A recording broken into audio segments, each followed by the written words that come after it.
สบายดีพวกเจ้า Happy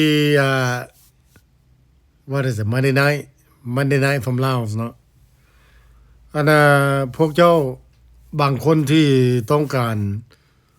ให้คนเช็คว่าผัวเจ้าแฟนเจ้าลูกเจ้าเนาะมาประเทศลาวมีสื่อมีอย่างอยู่บ่แล้วให้ไป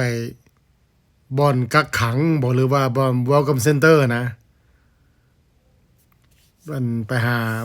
เบิ่งอย่างต่างๆว่ามีสื่อมีเสียงอยู่บ่พอฮอดเมืองลาวอยู่บ่อันนี้ข้อยสิเว้าเด้อถ้าเป็นเจ้าแท็กมาหลายคนแท็กมาเนาะค่อยน่ะบ่ได้เฮ็ดเรื่องนี้อยู่แล้วเนาะเรื่องเพราะว่าค่อยมาเฮ็ดธุรกิจแต่ว่าค่อยมี connection ถ้าแม่นเจ้าอยากให้คนที่ว่าไปเบิ่งไปเช็คว่ามีสื่อมีหยังมาประเทศลาวหยังต่างๆอันน่ะเขาจะเอานัมเบอร์ให้แล้วก็มันต้องมีการใส่ใจโอเคเพราะว่าเขาแท็กไปนะเขาจะบอกมาอย่างซี่สมมุติว่าถ้ามันคือค่อยเนี่ย but I don't have no problem with paying somebody because time is money okay I respect that หากส่วนหลายบางคนนี่ครับบ่สนไม่ได้ว่าถามว่า can you check this for me เอ้าเขาเจ้าก็มีเวียกมีการมีงานเขาจะไปเช็คซื่อๆเนาะ you know มันก็มี price แต่มันเว้าได้อันแบบว่าราคาอหย่างต่างๆบางเทื่อเจ้าไปให้เงินกับเจ้าน่ะเขาเจ้าบ่ไปก็มีได้เพราะว่าเขาเจ้าบ่ได้เฮ็ดเวียกเรื่องนี้มีแต่ว่าแบบซอยกันซื่อๆหากแต่แม่นนั่นน่ะ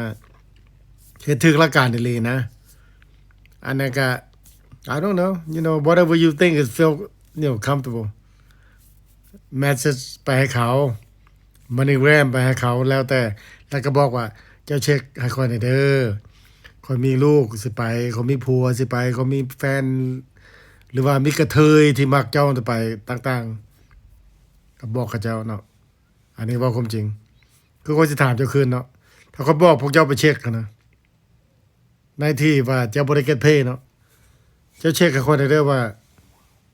หมู่ค่อยไปฮอดแล้วบ่แล้วเจ้าสิคิดว่าจังไดเนาะเอาสาธุมากินปลาแดกอยู่ประเทศลาวจะได้กลับคืนไปอเมริกาเนาะโอเค